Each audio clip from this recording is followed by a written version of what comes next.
Lucy, I took a pastoral care class in addition to my other 2 years of seminary. And when I got to the hospital for the first time, I was able to shadow a real-life chaplain about 6 times. And then they cut me off.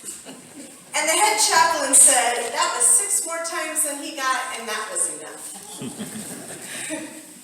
And in my head, 6 times did not feel like nearly enough training.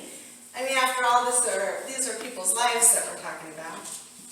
But they had insisted that 6 observations was more than enough. So I was given a room number 634, and I was given a name, Lucy. And a fellow chaplain walked me to the room, which was quite a hike. It involved 2 buildings and 2 elevators and hallways and twists and turns. And the closer we got, the queasier I got. My nerves were hitting the roof, my stomach was flipping and flopping, and my mouth was getting drier with each step. And while I was pretty sure I wasn't going to throw up, I wasn't quite sure fainting was totally out of the question. And so I followed the chaplain. I figured it would go like this: that my new chaplain friend was going to do the following steps. He would bring me to the room, and he would pray solemnly for me, and then he would ask if I was okay, and I would boldly and bravely make my queasy head nod and assure him I would be fine. And he would leave me there helpless and all by myself outside the room, where I would wait for him to disappear around the corner. And the second he would be out of sight, I planned to completely hyperventilate. And after that, I was going to try and catch my breath. And then I would pray and hyperventilate again, repeating the cycle until I could eventually make my way into the room.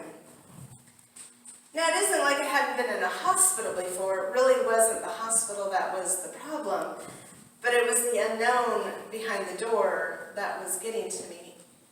I had a room number and a name, but I didn't know how sick the person was, or if there would be family there, if they were even religious. Maybe they didn't want a chaplain. What if they didn't want what I had to offer? What then? What if she needed to know something?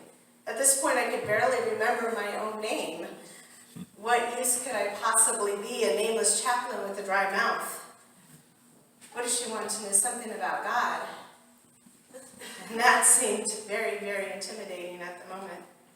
No way was 6 observations enough. No way did anything I learned in seminary or pastoral care class or at any time ever before that equip me for this moment. The whole training felt like a total joke. I mean, what could I possibly have to offer this unknown woman in room 634?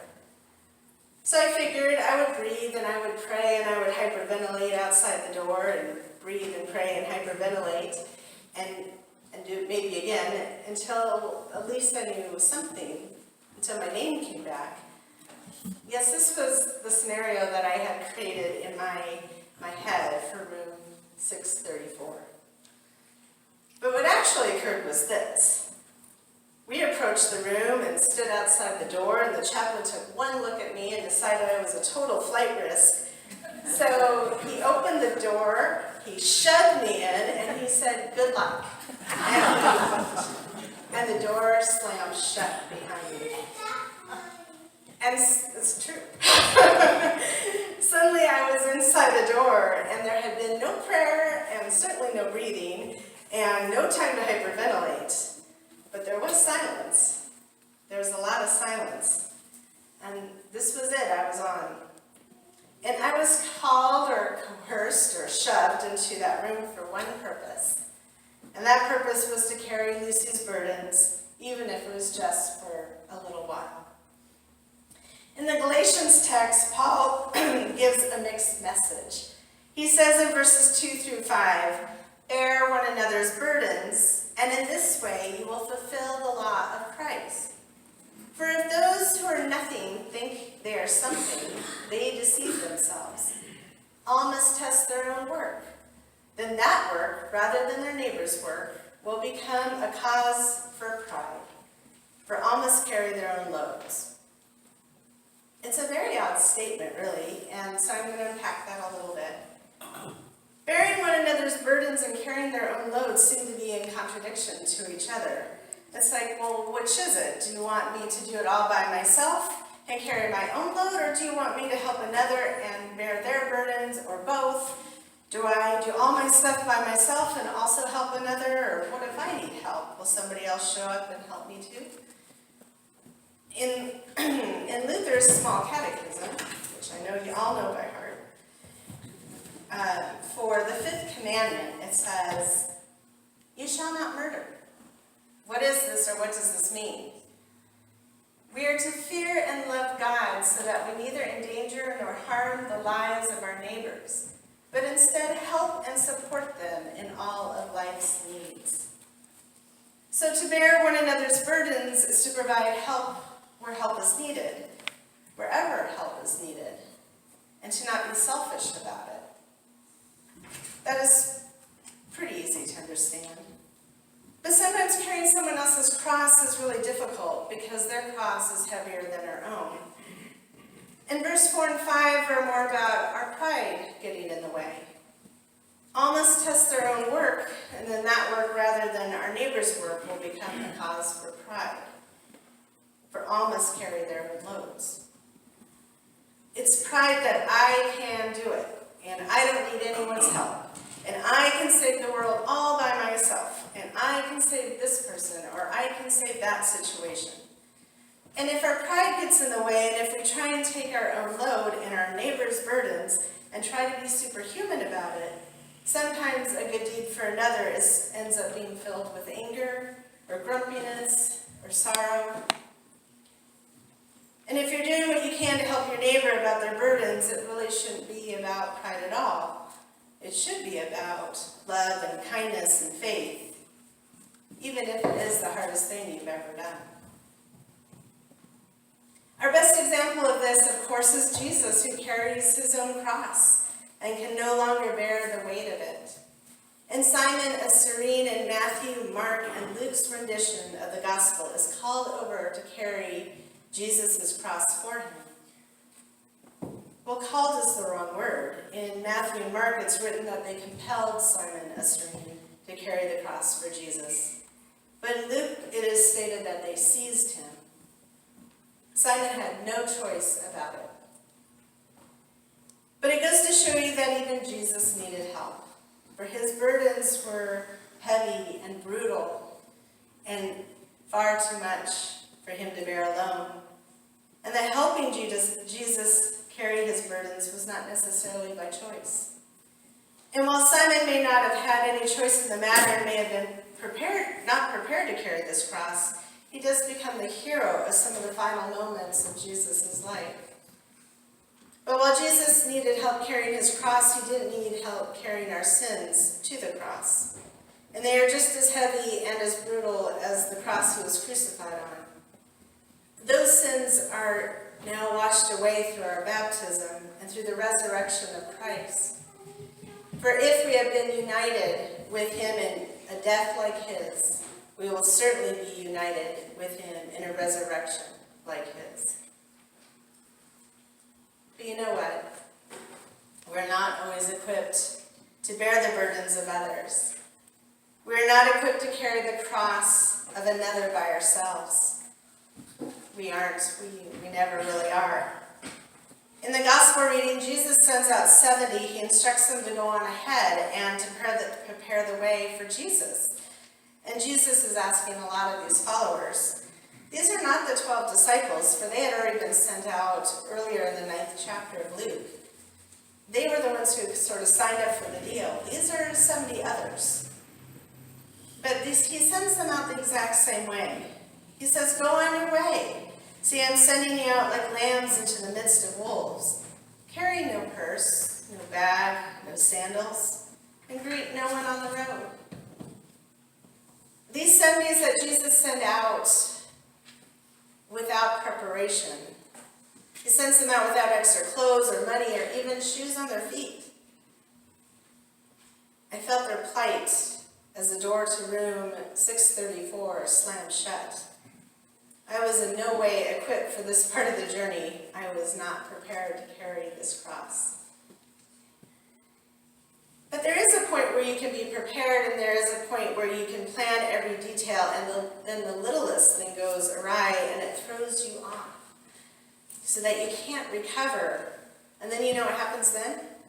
You're actually unprepared. We overpack, we overplan, we overprepare, and that for me works way better than to be totally unprepared. But routines are great until someone gets sick, or your battery dies, or you run out of steam. So with the 70, Jesus took care of that issue totally, and he tells the people exactly what they can bring. Nothing. Period. End of discussion. And then if that isn't enough, Jesus tells the 70 that they're on a dangerous mission and that they're being sent out as lambs in the midst of wolves.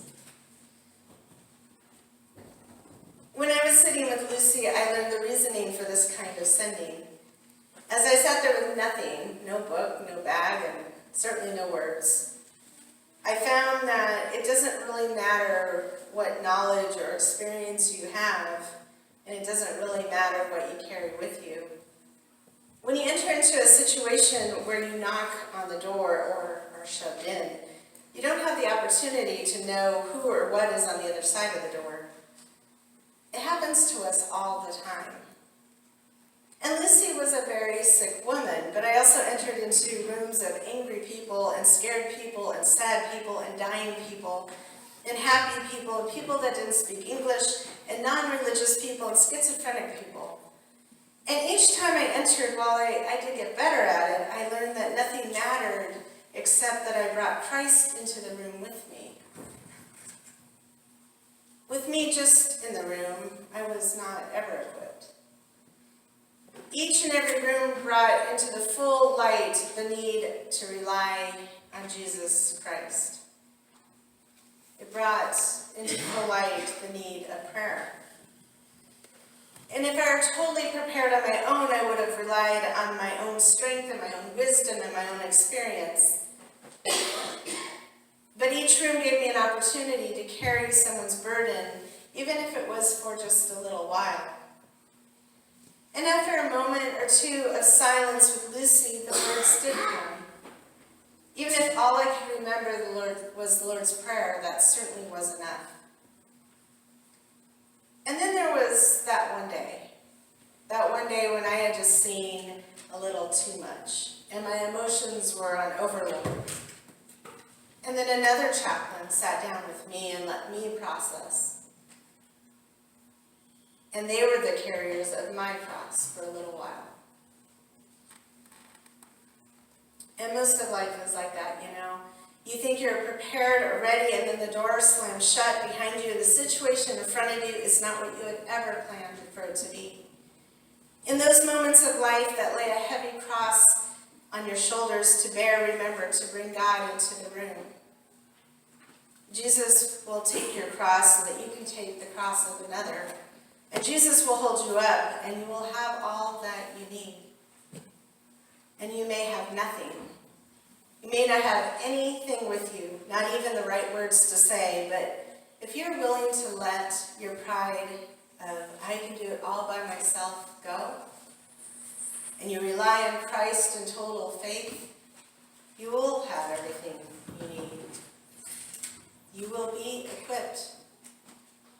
And even if your pride takes hold and you believe that you can bear the burden yourself and also take on another person's cross upon your shoulders, I hope that you remember that Jesus is still there right beside you, ready and willing to take your load when you really start to crumble, when it really gets too much to bear.